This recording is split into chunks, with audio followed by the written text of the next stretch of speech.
Hello everybody and welcome back to my channel. Today I'm going to be sharing with you a huge fall book haul.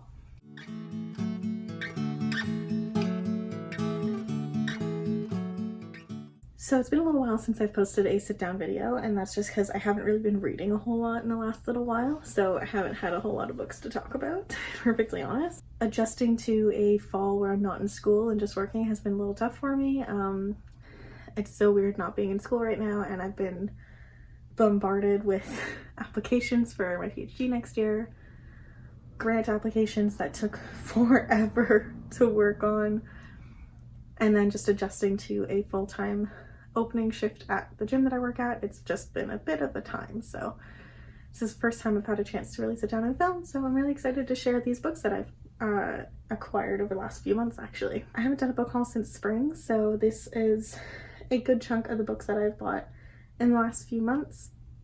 I haven't really been keeping track very well, so if I miss one that you know of that you saw in a vlog or something like that, I apologize.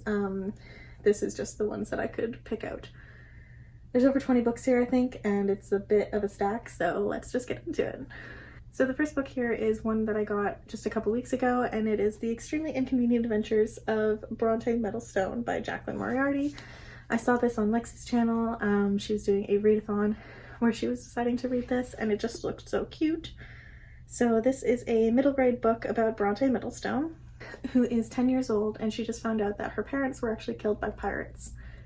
So Bronte has to go and spend a equal amount of time with a bunch of her crazy eccentric aunts until she finds a place to stay. Along the way, she has to deliver gifts to these aunts, and there are just so many different aunts to talk to. There's a farmer aunt who owns an orange orchard, a veterinarian aunt who specializes in dragon care, fun, a pair of aunts who captain a cruise ship, and a former rock star aunt who's now the reigning monarch of a small kingdom. So it just seems very fantastical and very cute, and I'm very excited to read it soon. Next up is Rage of Dragons by Evan Winters. This one I was very excited to pick up back in April. I was planning on reading it for a couple readathons, but like I said, I haven't been reading much of anything lately, so I haven't gotten to it quite yet. But this is a adult fantasy featuring dragons, which is amazing, and it's written by a Black Canadian author, which is also amazing. And I'm just so excited to read it. It tells the story of one main character, and I guess I want to say it's every 100 years a man is able to turn himself into a dragon, and then every 2,000 years a woman. Yes, so then every 2,000 years one in every 2,000 women has the power to call down dragons. That's the difference. It's got war, it's got dragons, it's got political intrigue, which I've heard, and I'm so excited to read this once I finally have time to sit down and read quite a chunky fantasy. Next up, I finally bought two physical copies of these books. The first one I've read when it came out. I read it for a pre-release campaign, and the second one I haven't gotten a chance to read yet, but the third book is coming out very soon, and that is Wicked Saints and Ruthless Gods by Emily A. Duncan. So I've read Wicked Saints, I still need to get to Ruthless Gods, and then the last one is Blessed Monsters. But this is a Slavic-inspired fantasy. It involves blood magic, it involves a lot of really interesting themes in terms of religion and belief. It's set in a Russian-inspired landscape. The side of the book says, it talks about the three main characters. It says, a girl named Nadia who hears the whispers of gods inside her head, a prince surrounded by desperate suitors and deadly assassins, and a monster hidden behind pale, tortured eyes and a smile that cuts like a knife. I adored this book when I read it. I read it super quickly. I think I gave it 4 or 4.5 out of 5 stars. I really enjoyed it, and I'm very excited to get to the sequel and the third book when it comes out next year. Next up, this is one I'm so excited to get to. Hopefully Kayla and I are going to be buddy reading this soon, but that is Queen of Bolts by Amanda Foody. This is the third and final book in the Shadow Game trilogy. This is the third book in the Shadow Game trilogy, which starts off with Ace of Shades. This book I first heard about from Emma over at Emma Books, and I absolutely adored it. It's a super unique fantasy story set in a alternate version of New Jersey that's called New Rains, and this city is known as the City of Sin. People in this world have many different magical powers, and they are passed down through names and through families, so they're hereditary, which is really interesting. It gets really interesting because it turns out that by your name people can identify what powers you have. It's really cool. But but it tells the story of Anne, who is a very proper girl going to a finishing school outside of the city. But one day her mother goes missing and she is tasked with going into the city of sin and finding a con man named Levi, who is set to help her discover where her mother has gone and get down to the mystery of the city of sin and what her mother is even doing there. This story is amazing. I absolutely adore all the characters. It's just so intense and fast-paced. The first book was very different to the second. The second one took on a much more political side to it, so I'm really excited to see what's going to happen here. It left on such a cliffhanger, so I absolutely can't wait to figure out what happened. The next book that I picked up, I don't know a whole lot about, but I've heard a lot of really good things about it, and that is Girl, Serpent, Thorne by Melissa Basherdoust. This is the only really thing that I know about this book is that it's a fantasy young adult that takes, the main premise is that the main character is a princess who is born with a poison touch, so anybody she touches dies, basically. It seemed like an interesting premise. I still don't know a lot about it, and I don't think I want to know a whole lot about it because I'm excited to see what's going to happen in the story. It's a pretty short fantasy, like it's less than 300 pages, which I think is going to be interesting. I don't know if it's a standalone or not, but if it is, I'm very excited to get into it. The next book is one that I'm most excited to read in the next coming months. I absolutely can't wait. I'm hopefully going to read it by the end of October, and that is The Year of the Witching by Alexis Henderson. This is a young adult fantasy that is inspired by the Salem witch trials back in the 1600s, and it follows a young girl named Emmanuel in the city known as Bethel, who is on a journey to understand more about her mother. Emmanuel came about from a illicit affair that her mother had had with an outsider of a different race that cast her entire family into shame.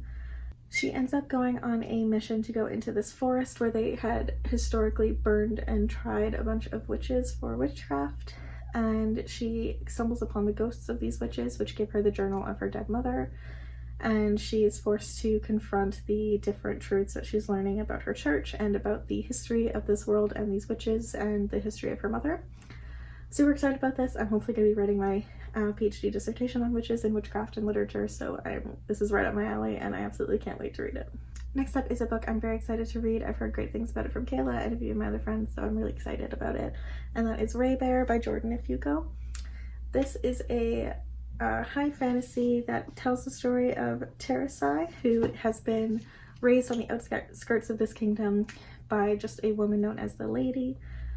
As she grows older, the Lady decides to send her to the main city in order to compete in this competition with 11 other people in order to become part of the Crown Prince's council and be joined together by the Ray, which is a very powerful bond and type of magic. But the Lady isn't just sending Teresai to become a part of the council, she's also tasked her with the mission to actually kill the Crown Prince once she has gained his trust.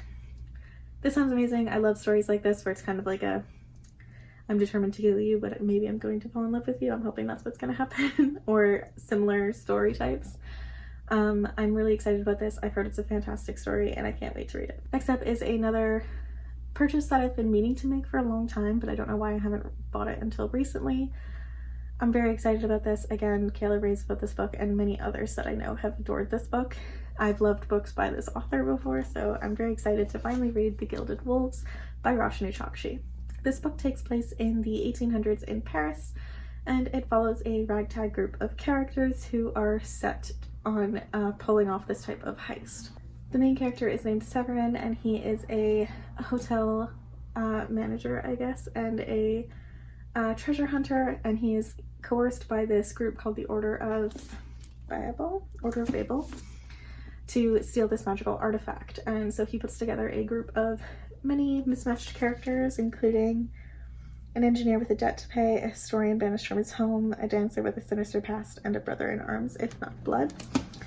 And they have to go into the deep underbelly of Paris in order to get this artifact. I'm super excited about this. I've heard it's got a really great conversation on the history of colonialism and museums and artifacts being stolen from their homes and put on display in European cities. I've heard it's got a great commentary on that kind of thing and is very diverse in its read, which I'm very excited about, and I have again just heard amazing things. The sequel, The Silvered Serpents, I think is what it's called, just came out in the last couple months, so hopefully I can read this and get on to the sequel.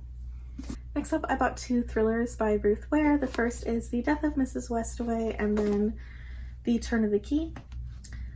The Death of Mrs. Westaway I read last month and I absolutely adored it. It was a fantastic story that was kind of like a similar to like Knives Out kind of situation, where the main character is told she has this massive inheritance from a family she doesn't actually know, and creepy things ensue when she goes to trick the family and take over the inheritance. And then The Turn of the Key, all I know about it is that it is a thriller that deals with a nanny, and I've heard it's really creepy and a really great read. This next book that I picked up, I actually read in one go in like 3 hours, and it's one of my new favorite thrillers of all time, and that is When No One Is Watching by Alyssa Cole. This is the first Alyssa Cole book that I have read, and I absolutely adored it. I think this is her first thriller. She normally writes adult romance, but this tells the story of Sydney, who is watching her Brooklyn neighborhood slowly become gentrified. All of her neighbors are suddenly going missing up in the middle of the night, and some really creepy things are starting to ensue. And so she decides to embark on creating her own neighborhood walking tour that tells the actual history of her neighborhood, not just the history of the white slave owners that used to own the buildings, but the actual people who live there today. And it takes some really creepy turns. It's got some really great plot twists, and I absolutely adore this book. It was so great. It was so thrilling. And I think everybody who likes thrillers should read this book. Next up is another favorite book of mine that I've just recently read, and that is Mexican Gothic by Silvia Moreno Garcia. This tells the story of Noemi, who is a very wealthy girl from 1950s Mexico. And one day she gets a letter from her cousin, who has just very recently married a wealthy Englishman and moved to his estate way outside of Mexico City.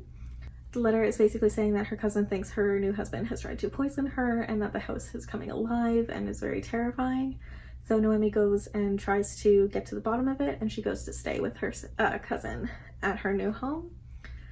It seems to be that her only ally in this house is her cousin's youngest brother-in-law, and again, very creepy things ensue. This was a fantastic read. If you like Gothic horror or horror of any kind, I think you would adore this book. I thought it was fantastic. The setting was great, the story was terrifying, and it was just a very satisfying read.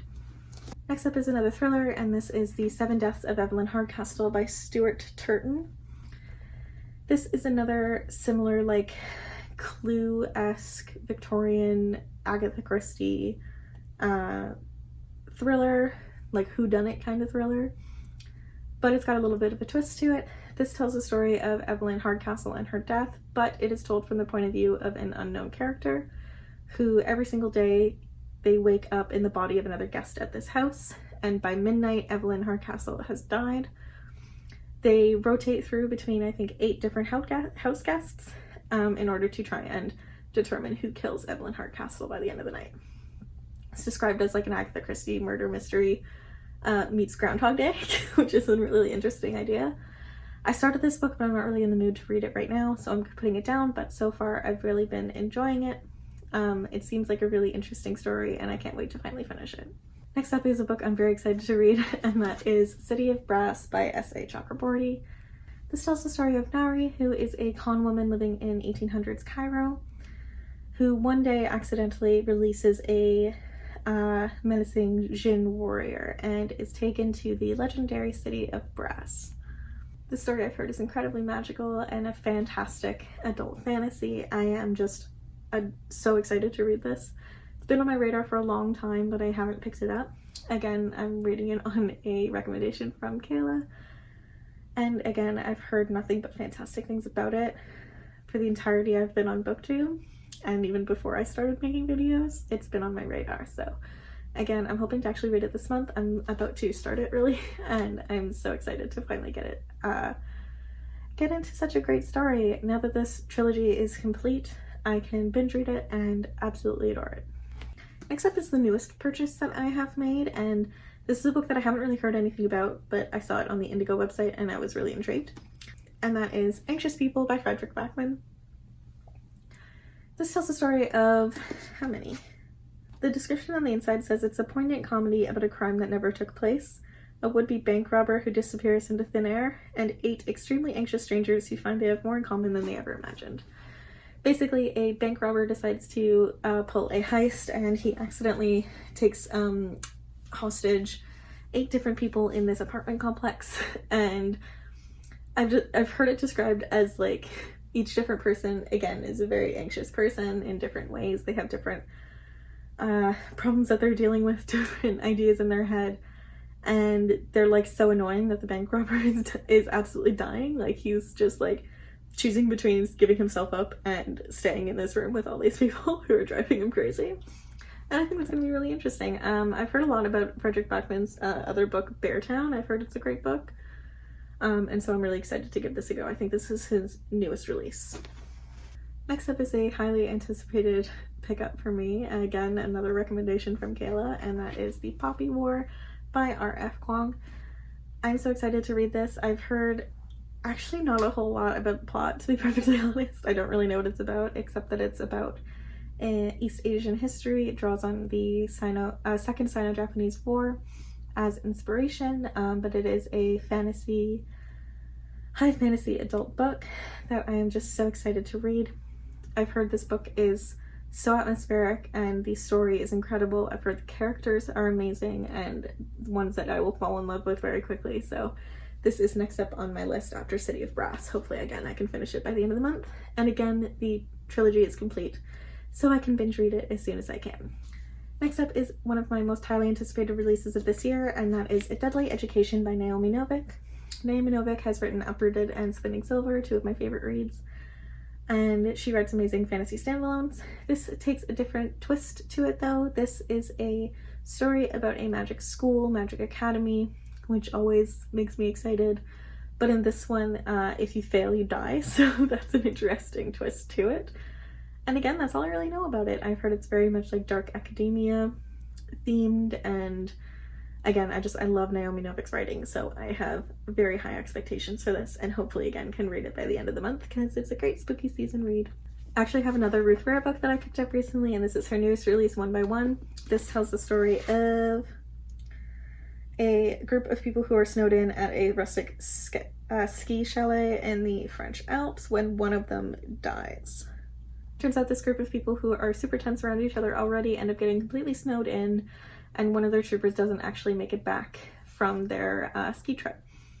So they have no plans of rescue, they have no power, and are slowly being snowed in further, and tensions rise, and it gets creepy, and I'm excited. And next up is another book from an author that I've not read before, but I've heard some interesting things. This is The Guest List by Lucy Foley.